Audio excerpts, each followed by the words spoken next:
So it's a little bit of a pain, but it's country living as far as I can tell. With the upcoming dry weather, NWS announced red flag warnings in local community for forest wildfires to avoid similar tragedies caused by electric towers that happened in Paradise last year. Pg&E decided to conduct power shutoffs as a precautionary measure in North California. Yeah, I know the Paradise fires, and I feel horrible for the people and all that happened, but maybe the reaction is a little overboard. For a short hours, Pg&E CEO made an announcement to prevent public panic and blame. We're also continuing to add sectionalizing devices on our system. These allow portions not affected by adverse weather to remain in service. Sonoma County Assistant Fire Marshal Paul Lowenzo said, and just being generally prepared and staffed up in the event that there is an incident develops here. We don't want to have to wait for additional firefighters to come in. We want them to be here and available to respond as emergencies potentially develop. Preventive power shutoff is expected to be implemented by PG&E on Wednesday morning. 900,000 users will be affected. During this period, people went to the market to get enough water and emergency supplies. I'd bring along some small candles just in case. Robert Mardis, a 67-year-old man and father of Mary Adia, was given emergency CPR after being found dead by her family on Wednesday morning. He was pronounced dead after being taken to a hospital. I don't understand why they turned off the power. No winds at all. And because of this, my father is gone. And blaming them is not going to bring my father back, unfortunately. She believes her father died of anoxia while he was using a reserve oxygen tank, and let the power shutoffs for a few minutes has led to his death. She also agreed that her father's health was not optimistic. However, she still attributes the main cause of his death to PG&E. I'm angry at PG&E, and most of my friends are angry as well.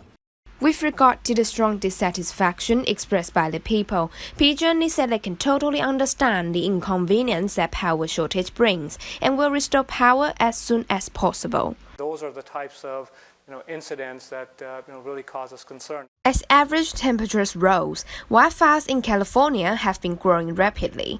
In 2017, the same situation also happened, which caused wildfires to spread rapidly across the state at an uncontrollable rate. Thousands of humans and animals were displaced by the fire as it continued to rage, burning countless forests and houses in California.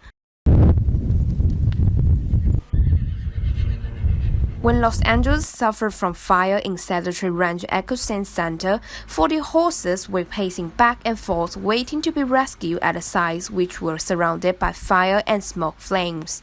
No matter how good you're prepared, which we had plans on how to get in and how to get out in case of a fire, but the fire, like he mentioned, it was just too fast. It's not the fire itself, but the danger of wind taking an ember, blowing it someplace, and seeing entire neighborhoods overnight get lit up that we want to make sure that we protect you from. According to NTU atmospheric science professor Mo-Ming Liu, since the temperature and aridity were lower than that of last year, human activities are the main reasons. Because of human activities, the chances of wildfires will sharply increase. Once this happens, it's hard to control. Moreover, people can't actually put out wildfires in a large scale. What extinguishment does is to stop the fire from spreading. According to VOX, suburbanization is also an issue. This map highlights the parts of California most prone to fire, but compare it to this map, which shows population density growth projections. Put them together and it's clear. California's population is growing out from urban centers directly into the areas at the highest risk for fire. Meanwhile, the state is spending more and more to fight fires each year as more and more people move into areas that put them in harm's way. The preventive power shutoffs may temporarily decrease the probability of wildfires. However, if we want to lower forest wildfires risk, we have to manage of our activities and avoid overexploitation. That seems to be a long-term precaution.